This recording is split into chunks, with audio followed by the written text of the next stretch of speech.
Meus irmãos, minhas irmãs, saudações em nome de Jesus. Eu quero vos falar nesta hora sobre o tema louvor terapêutico triunfalista ou vivificador.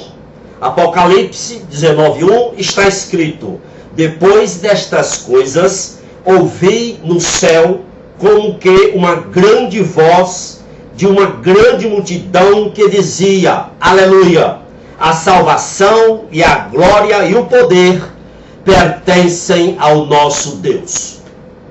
Meus amados, os cânticos em Apocalipse são cânticos de triunfos, que celebram a salvação, que celebram a vitória do Cordeiro de Deus, Jesus Cristo.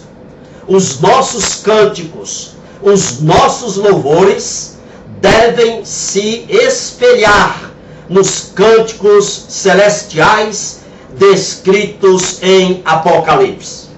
Os cânticos, os louvores celestiais descritos no livro de Apocalipse são um precioso ensino para as nossas igrejas.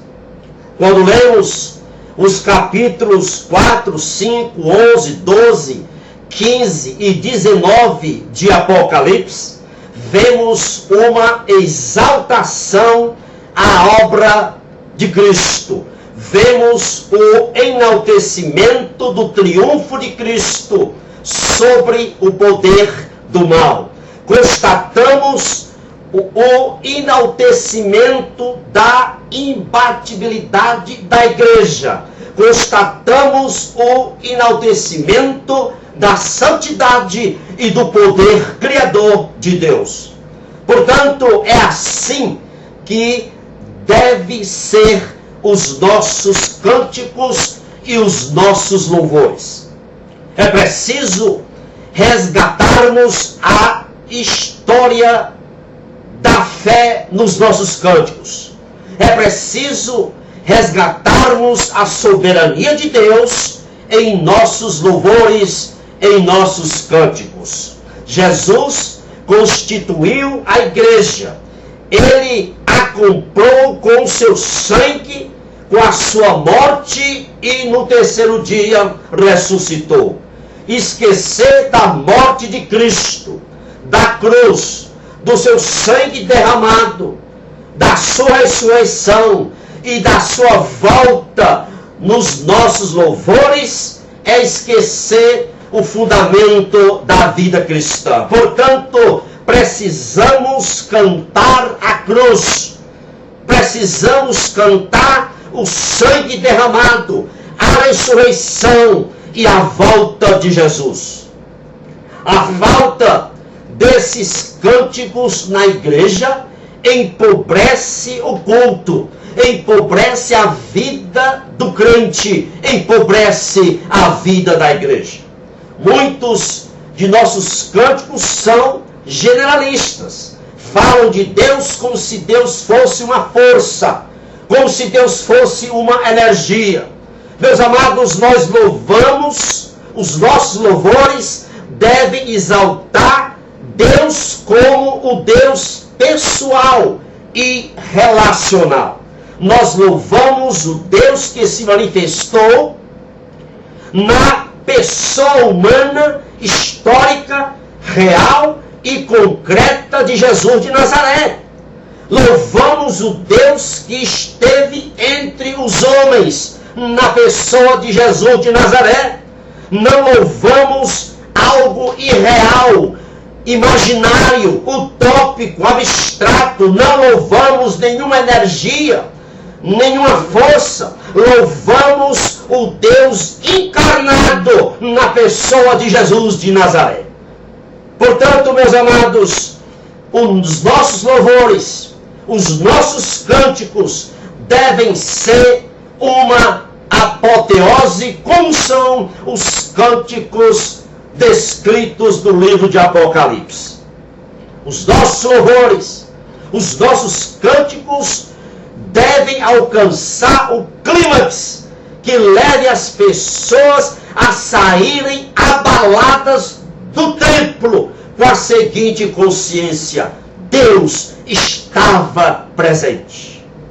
Adoração burocrática, apenas para cumprir a agenda, tem cheiro de formol, tem cheiro de naftalina, tem cheiro de blasfêmia. Os nossos louvores, a nossa adoração, os nossos cânticos devem ser vivos e vivificados. Alguns dizem assim: está estressado? Cante. Está estressado? Cante. Quer sentir uma sensação de alívio emocional? Cante. Como se o louvor, como se o cântico a Deus fosse um alucinógeno, onde as pessoas são capazes de ver, sentir e ouvir coisas que não são reais. É como se o louvor fosse uma droga psicodélica para trazer efeitos na esfera das emoções e na esfera cognitiva.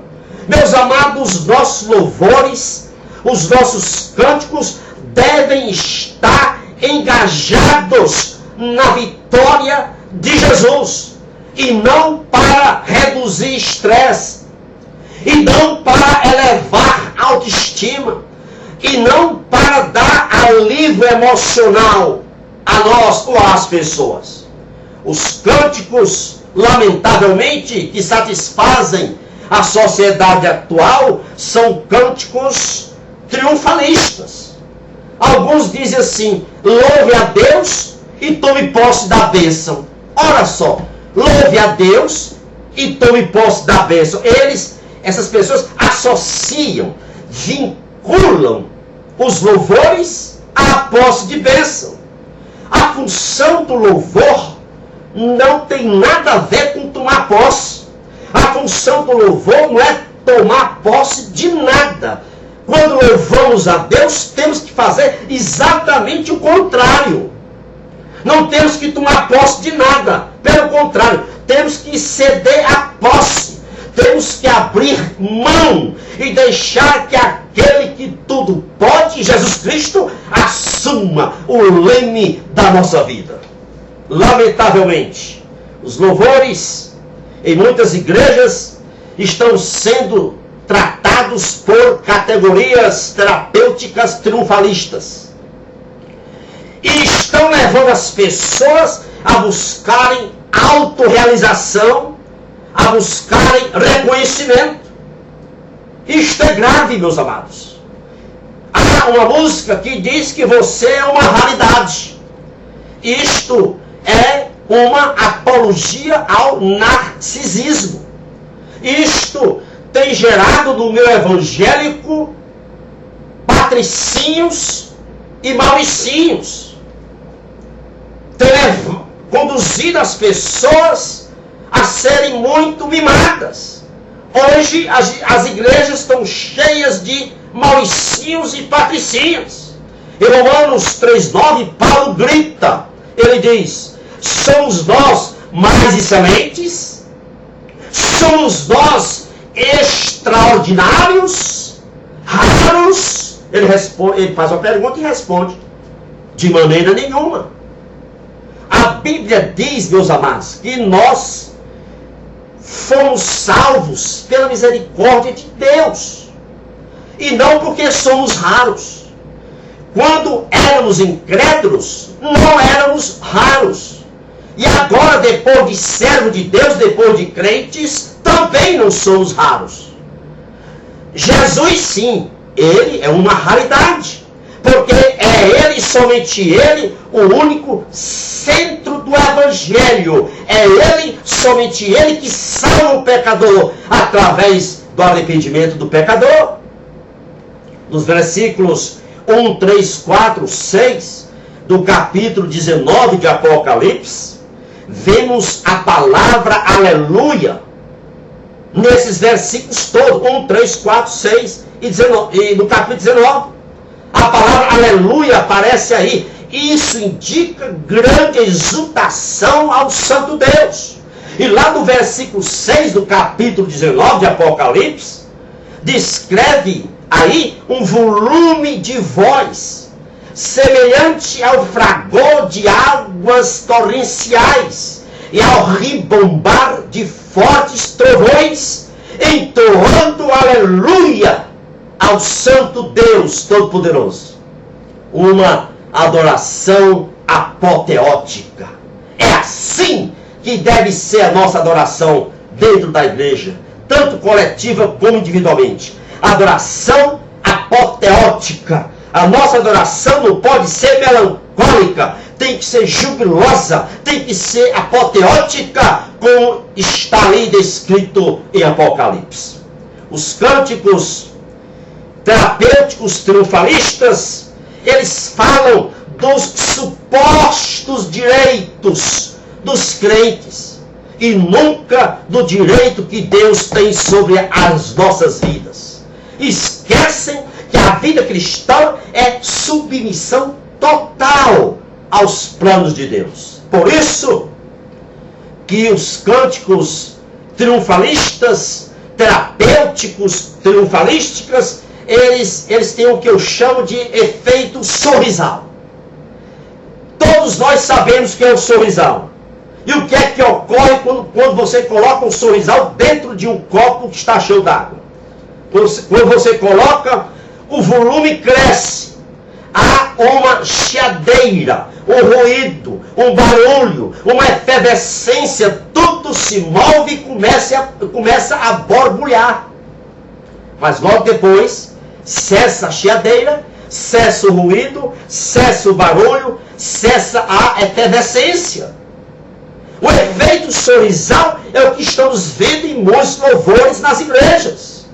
Muita zoada, muito barulho, muita bizarrice, muita efervescência, muito borbulhamento, muita histeria e nada de exultação ao nosso Deus Santo. Certa vez, conta-se uma história que uma raposa estava sendo perseguida por cães. E quando os cães iam chegando perto da raposa, a raposa fingia-se ser cão, fingia-se ser um cão e passava a correr com os cães. É isto que está acontecendo nos louvores de muitas igrejas. As pessoas querem que as raposas pareçam com cães. Raposas não são cães. Cães não são raposas. Ou seja, as pessoas querem que o triunfalismo infantil pareçam com o louvor da certeza da vitória que há em Cristo. As pessoas querem que os louvores terapêuticos triunfalistas pareçam com a apoteose do verdadeiro louvor que está na Bíblia. Lamentavelmente. Meus amados irmãos, sejamos fervorosos, apoteóticos nos nossos louvores. Que o Senhor te abençoe e te guarde, a você e também a sua família. É o meu desejo. E louvado seja o grande Deus, que merece todo louvor, todo o enaltecimento. Inscreva-se no meu canal, aqui está escrito aí o endereço, o canal do meu YouTube. Inscreva-se lá. Lá tem mais de 197 vídeos para você compartilhar com seus irmãos. Amém? E que o Senhor vos abençoe. Louvado seja Deus.